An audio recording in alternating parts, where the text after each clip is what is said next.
तो इस चैप्टर में फर्स्ट ऑफ ऑल बात की गई है ईस्ट इंडिया कंपनी के बारे में। तो ईस्ट इंडिया कंपनी की समाप्ति कब हुई? भारत में 1 नवंबर 1858 को भारत से ईस्ट इंडिया कंपनी को समाप्त कर दिया गया। और अब भारत का शासन कौन देखेगा? किसके हाथों में भारत के शासन की जिम्मेदारी आई? तो वह आई ब्रिटिश गवर्नमेंट के अंडर में। और यह 1 नवंबर 1858 को यह जो ईस्ट इंडिया कंपनी की समाप्ति हुई थी भारत से, किसने घोषणा की थी? उसकी घोषणा की थी क्वीन विक्टोरिया ने। तो क्वीन विक्टोरिया के प्रोक्लेमेशन के बाद यानी उसकी घोषणा के बाद से ही भारत से ईस्ट इंडिया कंपनी को समाप्त कर दिया गया। और अब भारत का जो शासन है वह डायरेक्टली ब्रिटेन की गवर्नमेंट के तहत में आ गया। तो कब से? 1858 से। लेकिन ये बदलाव आने से भारत के लोगों में कोई परिवर्तन नहीं आया। भारत के जो लोग थे उनकी जो समस्याएं थी, उनकी जो प्रॉब्लम्स थे, उन प्रॉब्लम्स का समाधान नहीं हो पाया। अभी भी इंडियंस को ब्रिटिश गवर्नमेंट में अपनी बातों को रखने का कोई अधिकार नहीं था, उनका कोई हिस्सा नहीं था, उनकी कोई भागीदारी नहीं थी और वे बहुत ही परेशानी में समय काट रहे थे, बहुत परेशान थे। और इसी कारण बीच बीच में रिवॉल्ट भी होते रहे। भारतीयों में असंतोष की भावना यानी रिजेंटमेंट की भावना बढ़ती गई और इसी रिजेंटमेंट के कारण, इसी असंतोष के कारण भारत में छोटे छोटे विद्रोह होने शुरू हो गए। और अंत में यही विद्रोह, जो छोटे छोटे रिवॉल्ट थे, छोटे छोटे जो विद्रोह हो रहे थे, यही विद्रोह आगे चलकर एक राष्ट्रीय आंदोलन का रूप ले लिया। हालांकि इंडियन ने अपनी बातों को रखने के लिए छोटे छोटे पॉलिटिकल एसोसिएशन की स्थापना की थी, लेकिन पूरे भारत में ये फैला हुआ नहीं था, कहीं कहीं इसकी स्थापना की गई थी। जैसे तो 1978 में इंडियन एसोसिएशन की स्थापना सुरेंद्र नाथ बैनर्जी ने की थी। कहां पर? कलकत्ता में। तो अब हम लोग यहाँ पर नेक्स्ट टॉपिक डिस्कस करेंगे और ये नेक्स्ट टॉपिक का नाम क्या है कि formation of Indian national Congress. तो इंडियन नेशनल कांग्रेस यानी INC के बारे में यहाँ पर बात की गई है। तो इंडियन नेशनल कांग्रेस की स्थापना दिसंबर 1885 को की गई। कहां पर की गई? मुंबई में की गई, बॉम्बे जिसे हम जानते हैं। यहां पर 72 डेलीगेट्स इकट्ठे हुए थे और इन 72 डेलीगेट्स ने INC की स्थापना में पार्टिसिपेट किया। और इस इंडियन नेशनल कांग्रेस की स्थापना करने का श्रेय किसे है? किसने? क्या वह कोई इंडियन था, भारतीय था जिसने इंडियन नेशनल कांग्रेस की स्थापना की? बिल्कुल नहीं। भारतीय राष्ट्रीय कांग्रेस की स्थापना एक ब्रिटिश रिटायर्ड ऑफिसर जिसका नाम था A.O. ह्यूम। तो ये A.O. ह्यूम ने भारतीय राष्ट्रीय कांग्रेस की स्थापना की और इसकी अध्यक्षता किसने की? अध्यक्षता की W.C. बैनर्जी ने। तो इस प्रकार से भारत में भारतीय राष्ट्रीय कांग्रेस की स्थापना हुई, जो एक राष्ट्रीय स्तर पर पहला पॉलिटिकल एसोसिएशन था। और इस एसोसिएशन का भारतीय राष्ट्रीय आंदोलन में एक बहुत ही बड़ी इंपॉर्टेंट रोल है, बहुत ही बड़ी भूमिका है। अब यहाँ पर नेक्स्ट में कही गई है कि यह जो इंडियन नेशनल कांग्रेस है, इसमें लीडरशिप के आधार पर यानी कि नेतृत्व के आधार पर इसे दो पार्ट में बांट दिया गया है, एक मॉडरेट और एक रेडिकल्स। अब हमें यह जानना है कि कितने समय तक मॉडरेट का प्रभाव भारतीय राष्ट्रीय कांग्रेस में था। तो यहाँ पर स्थापना से यानी कि 1885, तो 1885 से लेकर 1905 तक कांग्रेस पर मॉडरेट लीडर्स का प्रभाव था। तो यहाँ पर हमें यह जानना है कि आखिर मॉडरेट कौन थे और ये रेडिकल्स कौन थे। तो मॉडरेट के बारे में बता दूं, मॉडरेट का अर्थ हुआ नरम दल और रेडिकल्स का मतलब हुआ गरम दल। जो मॉडरेट थे, तो मॉडरेट को ब्रिटिश पर कंप्लीट फेथ था, ब्रिटिश पर विश्वास था और वे अपनी मांगों को लेटर, एप्लीकेशन, पिटीशन के द्वारा पूरा करवाते थे। अब हमें जानना है कि उनकी मुख्य डिमांड्स क्या थी, क्या उनकी मेन डिमांड्स थे मॉडरेट्स के।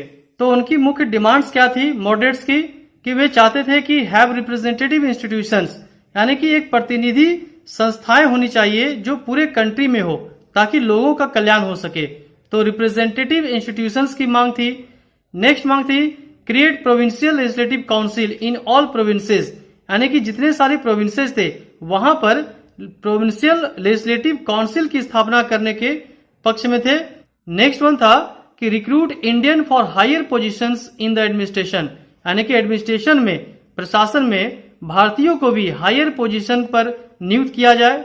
नेक्स्ट डिमांड थी कि hold civil services examination in India, यानी भारत में ही सिविल सर्विसेज एग्जामिनेशन को कंडक्ट करवाया जाए ताकि भारतीय भी आसानी से उस एग्जाम में पार्टिसिपेट कर सके। नेक्स्ट था ensure the growth of Indian industries and handicrafts, यानी भारतीय जो उद्योग थे उन उद्योगों को बढ़ावा देना है। नेक्स्ट है stop the drain of wealth to Britain, यानी यहाँ भारत की जो संपत्ति थी वह संपत्ति सारा ब्रिटेन ले जाया जा रहा था। तो यह जो भारत की संपत्ति ब्रिटेन में ले जाया जा रहा था, उस चीज को रोकने की डिमांड मॉडरेट्स ने की थी। Next one is that and the exploitation of Indian resources and people, और मॉडरेट्स की यह डिमांड थी कि भारतीय लोगों का शोषण न हो, एक्सप्लॉयटेशन न हो, न तो इंडियंस का शोषण हो और न ही भारत में जो रिसोर्सेज है, जो भी संसाधन है, उसका शोषण हो। तो ये कुछ डिमांड्स थे मॉडरेट्स के, जो पिटीशन के द्वारा मॉडरेट लीडर्स ब्रिटिश के सामने रखते थे। अब नेक्स्ट में हम लोग यहाँ पर डिस्कस करना है, कहा गया कि प्रोमिनेंट मॉडरेट लीडर्स कौन थे, यानी कि नरम दल के जो मुख्य लीडर्स थे वे कौन थे। तो वे कौन थे? गोपाल कृष्ण गोखले, दादा भाई नौरोजी, सुरेंद्र नाथ बैनर्जी, फिरोज शाह मेहता, महादेव गोविंद रानडे, बदरुद्दीन तैयबजी एंड अदर्स। तो ये जो लीडर्स थे ये मॉडरेट लीडर्स थे। नाउ सीधा नेक्स्ट। तो अब यहाँ पर नेक्स्ट पैराग्राफ में यहाँ पर भारत के कंडीशन के बारे में यहाँ पर दी गई है कि भारत की कंडीशन उस समय क्या थी। तो यहाँ पर क्या थी कंडीशन कि during that period plague and famine killed thousand of Indians, यानी उस समय भारत में प्लेग के कारण और फेमिन के कारण यानी सूखे के कारण हजारों की संख्या में भारतीयों की मौत हो गई थी। और साथ ही साथ इकोनॉमिक कंडीशन जो थी वह काफी मिजरेबल थी, काफी दयनीय आर्थिक स्थिति हो गई थी। तो इसके कारण क्या हुए, जो यंग इंडियंस थे, यंग इंडियंस ब्रिटिश के खिलाफ हो गए। इसके पीछे कारण क्या था? क्योंकि the British callousness were inspired by the common people of Ethiopia. तो ये जो घटनाएं घटी थी फेमिन के कारण और प्लेग के कारण हजारों की संख्या में जो भारतीयों की मृत्यु हुई थी, इसके प्रति ब्रिटिश ने कोई सुधार काम, कोई एक्शन नहीं लिया, उन्हें बचाने के लिए कोई काम नहीं किया और उन्होंने अपने कैलसनेस को दिखाया, यानी कि निर्दयता को दिखाया, निष्ठुरपन को दिखाया, जिसके कारण यंग जो इंडियंस थे वे ब्रिटिश के खिलाफ हो गए। और ब्रिटिश के खिलाफ जो गुस्सा आया, उस गुस्से को, उस घृणा को और भी इंस्पायर किसने किया ब्रिटिश के खिलाफ में? उसको इंस्पायर किया किसने कि common people of Ethiopia, Japan and Russia who rose against the operation.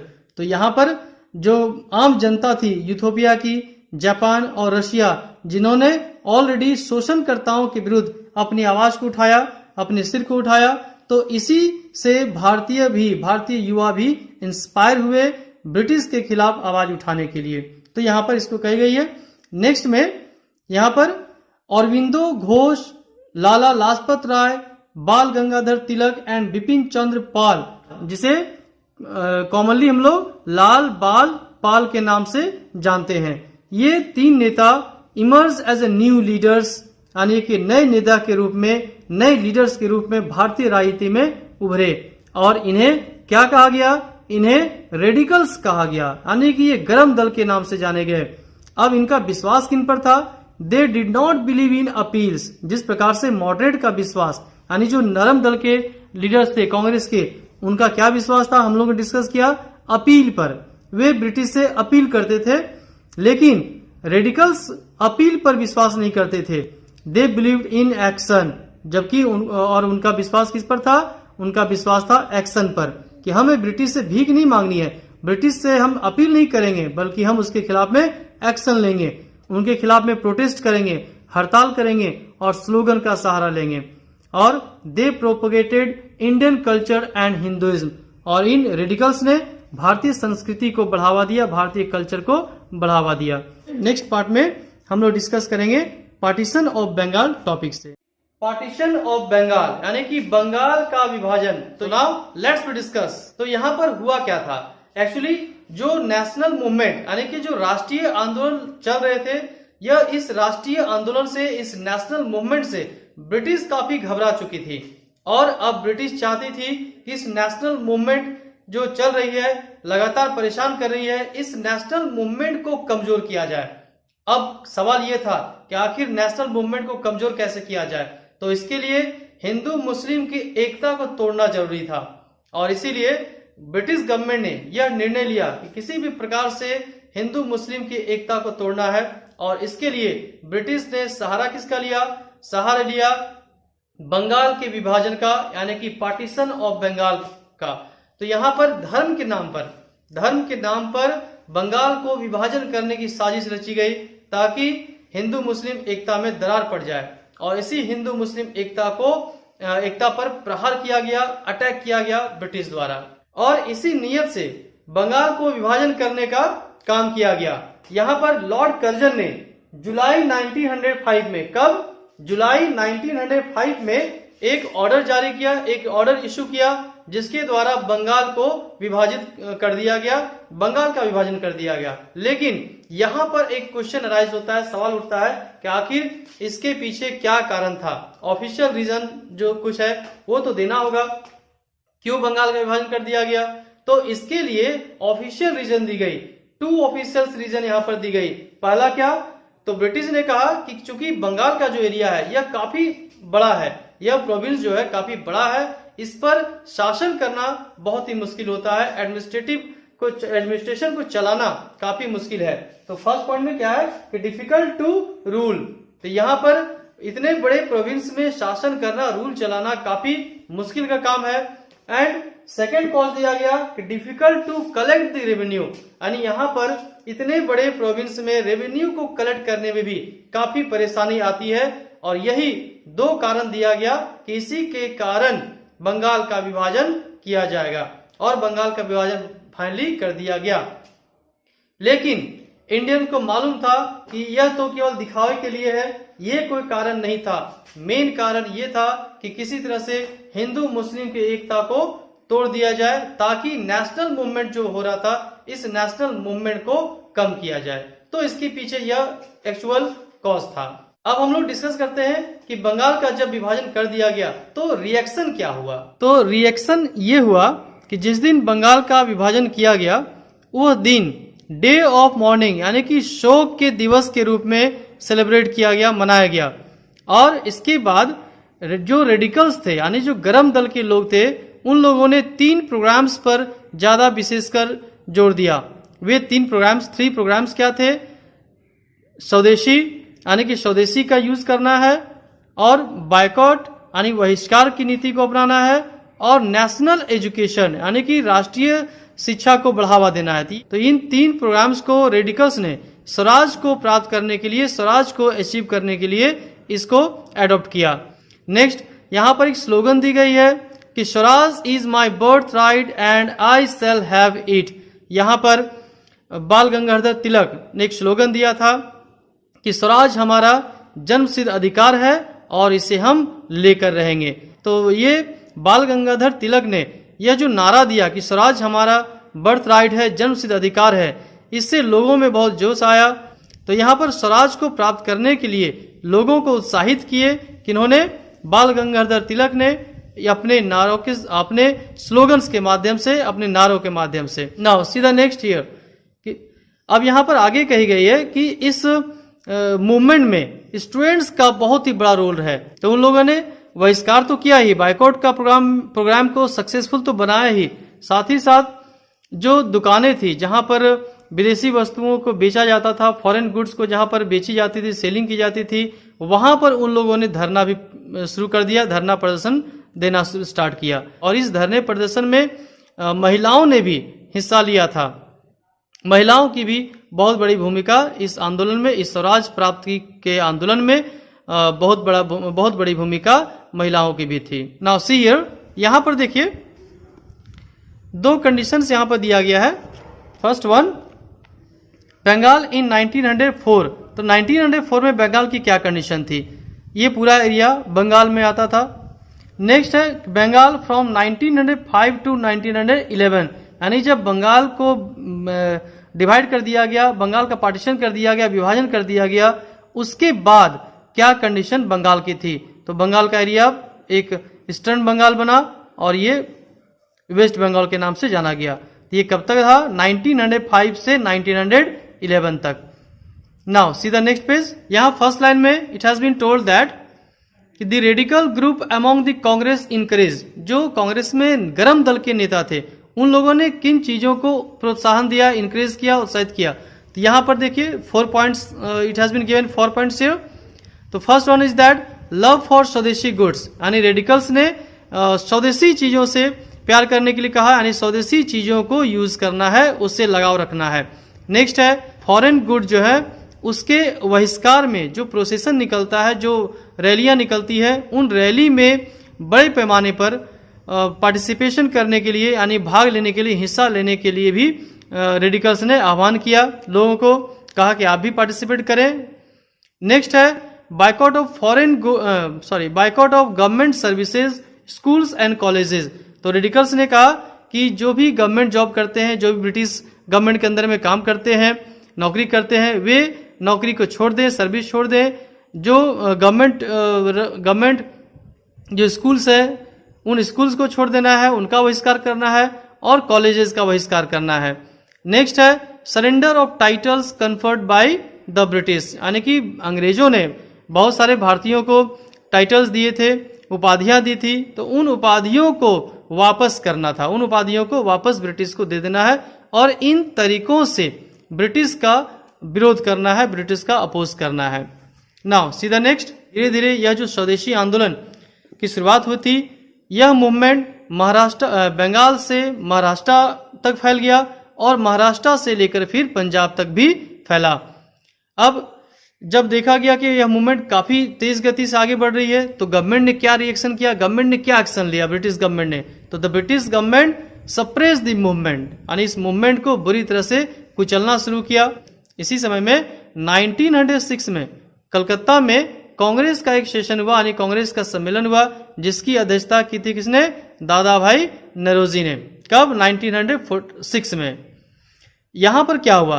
A call was given for attainment of Swaraj. तो इस कलकत्ता सेशन में एक कॉल किया गया, यानी कि आह्वान किया गया कि हमें क्या करना है? तो अटेनमेंट ऑफ स्वराज, यानी स्वराज की प्राप्ति के लिए प्रयास करना है। Swaraj means self government. And the last paragraph of this topic, 1907 में सूरत में जो सेशन हुआ था, यानी सूरत में जो कांग्रेस का अधिवेशन हुआ था, इस अधिवेशन में मॉडरेट्स और रेडिकल्स के बीच में दरार पैदा हो गया, दोनों अलग हो गए, पार्टी दो भागों में बढ़ गई, कांग्रेस दो भागों में यहां बढ़ गई, एक नरम दल और एक गरम दल। नरम दल को मॉडरेट कहा गया है और गरम दल को रेडिकल्स कहा गया है। तो जो मॉडरेट ग्रुप थे, यानी जो नरम दल के ग्रुप जो बना कांग्रेस में, उसको लीड कौन किया, उसके नेता कौन थे, मेन लीडर? तो उसके मेन लीडर थे गोपाल कृष्ण गोखले एंड फिरोज शाह मेहता। जबकि रेडिकल्स को लीड किसने किया? रेडिकल्स को लीड किया लाल, बाल एंड पाल, यानी कि लाला लाजपत राय, बाल गंगाधर तिलक और विपिन चंद्र पाल। तो इन लोगों ने रेडिकल ग्रुप को लीड किया, और ब्रिटिश इन रेडिकल ग्रुप्स को एक्सट्रीमिस्ट के नाम से जानते थे, एक्सट्रीमिस्ट्स के नाम से पुकारते थे। तो यह टॉपिक यहाँ पर पार्टीशन ऑफ बंगाल जो है वह समाप्त होता है। नेक्स्ट में हम लोग स्टार्ट करेंगे फॉर्मेशन ऑफ मुस्लिम लीग। ये पार्ट 3rd वीडियो हम लोग स्टार्ट करेंगे यहाँ से। Now see the topic formation of Muslim league. तो यहां पर डिस्कस करेंगे इस टॉपिक को। यहां स्टार्ट करेंगे पेज नंबर 159 से। The Britishers were practising the policy of divide and rule to weaken the nationalist movement. यहां पर क्या हुआ कि ब्रिटिशर्स ने डिवाइड एंड रूल की पॉलिसी को अडॉप्ट किया। किस लिए? नेशनलिस्ट मूवमेंट को कमजोर करने के लिए। जो राष्ट्रवादी आंदोलन चल रहे थे, इस आंदोलन को कमजोर करने के लिए ब्रिटिशर्स ने हिंदू मुस्लिम के बीच में, देश के बीच में डिवाइड एंड रूल की पॉलिसी को अडॉप्ट किया। बांटो और राज करो, फूट डालो और राज करो की नीति को फॉलो किया। इसके साथ ही साथ मुस्लिम को इनकरेज किया कि वे कांग्रेस से अलग हो जाए और अलग होकर अपना एक सेपरेट ऑर्गेनाइजेशन तैयार करें। और इसी का परिणाम यह हुआ कि मुस्लिम लीग की स्थापना हुई। कब? 1906 में आगा खां और नवाब सलीमुल्ला। कौन? आगा खां और नवाब सलीमुल्ला के द्वारा 1906 में मुस्लिम लीग की स्थापना हुई। Now see the next topic Morley Minto reforms 1909। तो 1909 में मॉडले मिंटो रिफॉर्म्स हुआ। इसके पीछे कारण क्या था? एक कमेटी बनाई गई और उस कमेटी को यह रिस्पॉन्सिबिलिटी दी गई कि भारत में कुछ सुधार किया जाए। तो आखिर ये सुधार करने के पीछे कारण क्या था? क्यों इसको बनाया गया? इसके पीछे ये कारण था कि जो नेशनलिस्ट मूवमेंट चल रहे थे, तो इससे मॉडरेट कांग्रेस के जो मॉडरेट लीडर्स थे उन्हें ब्रिटिश संतुष्ट करना चाहती थी कि मैं आपके लिए कुछ सुधार कर रहा हूं, आप इस आंदोलन को बंद करें, शांत रहें। तो मॉडरेट लीडर्स को शांत करने के लिए, संतुष्ट करने के लिए एक रिफॉर्म स्टार्ट की गई ब्रिटिश के द्वारा 1909 में, जिसका नाम था Morley Minto reforms. Now see the next. But the reforms did not pay any heed to the demand of Indian for swaraj. लेकिन इस रिफॉर्म ने इंडियन की जो डिमांड थी, चल रही थी स्वराज प्राप्त करने की, इस स्वराज के प्रति, इस स्वराज के लिए किसी तरह का कोई ध्यान नहीं दिया गया। इस रिफॉर्म्स में जगह नहीं मिली स्वराज के मुद्दे को बात करने के लिए। और इसके अगेंस्ट में क्या किया? इस रिफॉर्म के द्वारा मुस्लिम्स वर ग्रांटेड सेपरेट इलेक्टोरेट। दूसरी तरफ हिंदू मुस्लिम एकता को तोड़ने के लिए ब्रिटिश ने मुस्लिमों के लिए सेपरेट इलेक्टोरेट की घोषणा कर दी। यहां पर थोड़ी मैं जानकारी देता हूं ब्रीफली कि आखिर सेपरेट इलेक्टोरेट होता क्या है। तो ऐसा सेपरेट इलेक्टोरेट का मतलब ये हुआ कि एक पर्टिकुलर एरिया में मुस्लिम ही प्रतिनिधि बनेंगे, वहां से रिप्रेजेंटेशन उनका होगा, यानी इलेक्शन में केवल मुस्लिम ही खड़े होंगे और उनको जो वोट देने वाले लोग हैं उस एरिया के, तो उस एरिया के केवल मुस्लिम लोग ही उस व्यक्ति को वोट देंगे, अदर पीपल उसको वोट नहीं दे सकते हैं। तो यह हुआ सेपरेट इलेक्टोरेट। तो इसी का विरोध किया गया कांग्रेस के द्वारा। तो this reform was a further threat to Hindu Muslim unity in the national movement. तो यह जो सेपरेट इलेक्टोरेट दी गई, यह हिंदू मुस्लिम की एकता के लिए एक बहुत ही बड़ा खतरा था। इससे नेशनल मूवमेंट भी कमजोर हो सकता था। The moderates opposed it and struggle for Swaraj became more intense. तो जब यह सेपरेट इलेक्टोरेट दी गई, यह पॉलिसी जान गई कि हिंदू मुस्लिम एकता को तोड़ना चाहती है, तो इसका विरोध कांग्रेस लीडर ने किया और स्वराज प्राप्त करने के लिए, स्वराज को पाने के लिए जो उनका स्ट्रगल चल रहा था, संघर्ष चल रहा था, इस संघर्ष को और भी तेज कर दिया गया, और भी स्पीड कर दिया गया और जोरदार तरीके से स्वराज की मांग होने लगी। Now see the next, home rule league. तो 1916 में एक आयरिश लेडी थी जिनका नाम था एनी बेसेंट। तो एनी बेसेंट ने होम रूल लीग की स्थापना मद्रास में की। कब? 1916 में। और इसके बाद बाल गंगाधर तिलक ने भी महाराष्ट्र में होम रूल लीग की स्थापना की। आखिर इसके पीछे कारण क्या था? होम रूल लीग के पीछे क्या प्राप्त करना चाहते थे? तो सेल्फ गवर्नमेंट। तो होम रूल लीग की स्थापना करने के पीछे मकसद ये था कि आंदोलन करना है, मूवमेंट चलाना है और सेल्फ गवर्नमेंट को प्राप्त करना है, सेल्फ गवर्नमेंट को अचीव करना है। हालांकि इस आंदोलन को ब्रिटिश ने बुरी तरह से पूरी अपनी ताकत लगा दी, पूरी कोशिश की क्रश करने का, कुचलने का, लेकिन यह मूवमेंट कंटिन्यू जारी रहा सेल्फ गवर्नमेंट को प्राप्त करने के लिए। And now see the next topic, Lucknow pact of 1916। तो in 1916 the moderate and radicals reunited to strengthen the national movement. अब यहां पर क्या हुआ कि 1916 में मॉडरेट लीडर्स और रेडिकल लीडर्स ये दोनों रीयूनाइटेड हो गए। रीयूनाइटेड क्यों? क्योंकि 1907 में जो सूरत में अधिवेशन हुई थी वहां पर मॉडरेट और रेडिकल्स अलग हो गए थे, लेकिन अब 1916 में फिर से ये दोनों रीयूनाइट हो गए, फिर से एक हो गए और नेशनल मूवमेंट को और तेजी मिली और गति मिली और ताकत मिली। और इसके बाद से दोनों ने, मॉडरेट लीडर्स और रेडिकल लीडर्स दोनों ने मुस्लिम लीग के साथ भी एक समझौता किया, यानी कि मुस्लिम लीग, मॉडरेट लीडर्स और रेडिकल ये तीनों एक साथ हो गए। तीनों ने मिलकर सेल्फ रूल की डिमांड की, स्वराज की डिमांड करने लगे। They jointly demanded self rule for India, यानी तीनों ने मिलकर भारत के लिए स्वराज की मांग करने लगे। Arrival of Mahatma Gandhi on the Indian political scene. So let's start from here. तो यहां पर क्या कही गई है? After the first world war 1914 to 18 Mohandas Karamchand Gandhi took over the leadership of the Congress. यानी फर्स्ट वर्ल्ड वॉर के बाद कांग्रेस का नेतृत्व किसने संभाला? तो कांग्रेस का नेतृत्व आया मोहनदास करमचंद गांधी के हाथों में उन्होंने लीडरशिप की, नेतृत्व किया किसका? कांग्रेस का। नाउ तो उन्होंने किस प्रकार की नीति को, किस प्रकार की पॉलिसी को फॉलो किया? तो he introduced the technique of non violent agitation, और गांधी जी ने एक नई तकनीक को यूज किया, नई तकनीक का प्रयोग किया जिसे कहा गया है नॉन वायलेंट, यानी अहिंसा की नीति को फॉलो किया, अहिंसात्मक तरीके से विद्रोह करने की नीति को अपनाया, विच वॉज कॉल्ड सत्याग्रह, और जिसका नाम दिया गया सत्याग्रह। तो सत्याग्रह की मीनिंग क्या हो गई? डिमांड फॉर ट्रुथ, यानी कि सच के लिए डिमांड, सच की मांग। तो सत्याग्रह यानी सत्य के लिए आग्रह करना, यह इसकी मीनिंग है। Now it was a non violent struggle against the British operation. तो ये जो सत्याग्रह है ये है क्या? यह क्या है? अहिंसात्मक तरीके से, यानी बिना हिंसा किए संघर्ष करना है अपने किसके अगेंस्ट में?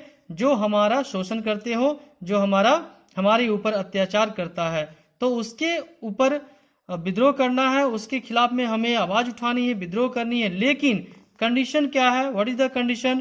कंडीशन है ये है कि हमें नॉन वायलेंट तरीके से स्ट्रगल करना है, यानी हिंसा नहीं करनी है, अहिंसात्मक तरीके से संघर्ष करना है अपने शोषणकर्ता के खिलाफ में। Now he propagated tolerance, brotherhood, non violence, अहिंसा एंड सिंपल लिविंग। तो महात्मा गांधी ने किन चीजों को प्रोपगेट किया, किन चीजों को आगे बढ़ाया? उन्होंने कहा कि हमें टॉलरेंस को फॉलो करना है, यानी सहनशील बनना है, ब्रदरहुड को आगे बढ़ाना है, यानी भाईचारे का विकास करना है, डेवलप करना है, नॉन वायलेंस यानी कि अहिंसा को प्रयोग करना है, हिंसा नहीं करनी है, एंड सिंपल लिविंग, और एक साधारण सा जीवन जीना है, साधारण तरीके से रहना है। तो इन चीजों को महात्मा गांधी ने प्रोपगेट किया। तो इन तरीकों से हमें आगे बढ़ना है। Now next paragraph you can see here कि गांधी जी रियलाइज दैट कि social reforms were necessary for a truly national struggle. तो यहाँ पर दूसरी तरफ कही गई है कि गांधी जी को ऐसा रियलाइज हुआ, ऐसा महसूस हुआ कि हमें समाज में भी सुधार लानी चाहिए, सामाजिक सुधार भी होना चाहिए, और सामाजिक सुधार के साथ ही नेशनल स्ट्रगल को भी आगे बढ़ाना चाहिए। यही एक ट्रूली नेशनल स्ट्रगल होगा कि समाज में भी सुधार हो और हम अपने संघर्ष को भी जारी रखें। तो इसके लिए गांधी जी ने क्या किया कि ही established Sabarmati Ashram in Gujarat where people of all caste and religions were welcome. तो यहाँ पर गांधी जी ने क्या किया कि गुजरात में एक आश्रम की स्थापना की जिसका नाम था साबरमती आश्रम, और यहाँ पर हर धर्म के लोगों को स्वीकार किया गया, हर धर्म के लोगों के लिए वो स्वागत किया गया, हर धर्म के लोग वहां पर जा सकते थे, रह सकते थे और अपनी सेवा दे सकते थे। His first movement was in support of peasant. तो यहाँ पर क्या कही गई है कि गांधी जी का पहला जो आंदोलन था, पहला जो मूवमेंट था, पहला जो सत्याग्रह था, वह क्या था? किसानों के लिए था, किसानों के समर्थन में, किसानों के सपोर्ट में पहला आंदोलन था। ऑलरेडी हम लोग जानते भी है कौन सा? चंपारण सत्याग्रह। तो यहाँ पर भी कही गई है इट बिगेन इन चंपारण इन बिहार इन 1917। तो 1917 में बिहार के चंपारण में पहला सत्याग्रह गांधी जी ने किया था। वहां पर क्या किया गांधी जी ने? He forced the British government to increase the price of indigo. और उन्होंने किस बात पर बल दिया वहां? कि वहां पर जो इंडिगो की खेती होती थी, नील की जो खेती होती थी, तो नील का जो प्राइस था, जो दाम था, उस प्राइस को, उसके कीमत को बढ़ाने के लिए ब्रिटिश पर दबाव डाला गांधी जी ने अपने सत्याग्रह आंदोलन के माध्यम से, ताकि किसानों को उसका बेनिफिट मिल सके, पीजेंट्स को उसका बेनिफिट मिल सके। नाउ सी द नेक्स्ट कि by 1919 Gandhi ji had become the most popular leader of India. तो अपने इन सत्याग्रह आंदोलन के कारण और नई तकनीक के कारण 1919 तक गांधी जी काफी पॉपुलर हो चुके थे, भारत में एक पॉपुलर नेता के रूप में ख्याति मिल चुकी थी, प्राप्त कर चुके थे। और उन्होंने क्या किया? ही लॉन्च्ड मेनी पावरफुल मास मूवमेंट्स। और इसके बाद से अपना सत्याग्रह सफल होने के बाद गांधी जी ने इसके बाद से, यानी कि चंपारण सत्याग्रह के बाद से बहुत ही बड़े और बहुत ही पावरफुल जन आंदोलन को भी उन्होंने चलाया। तो इनिशियली गांधी जी ने 3 सत्याग्रह किए थे, चंपारण में, खेड़ा में और अहमदाबाद मिल वर्कर गुजरात में। तो यहाँ पर 3 सत्याग्रह किए थे। इसके बाद से बड़े बड़े मूवमेंट हुए, जैसे हम लोग जानते हैं नॉन कॉपरेशन मूवमेंट हुआ था, सिविल डिसोबीडियंस मूवमेंट हुआ, क्विट इंडिया मूवमेंट हुआ। तो ये सब बड़े बड़े मूवमेंट थे जिसके बारे में यहाँ पर थोड़ी सी इंट्रोडक्शन दी गई। इंट्रोडक्शन क्या, जानकारी दी गई कि बड़े बड़े आंदोलन इसके बाद भी किए गए हैं। तो इसके बारे में हम लोग आगे पढ़ेंगे नाउ। तो ये टॉपिक यहाँ पर फिनिश होती है। Thanks for watching video, have a nice day.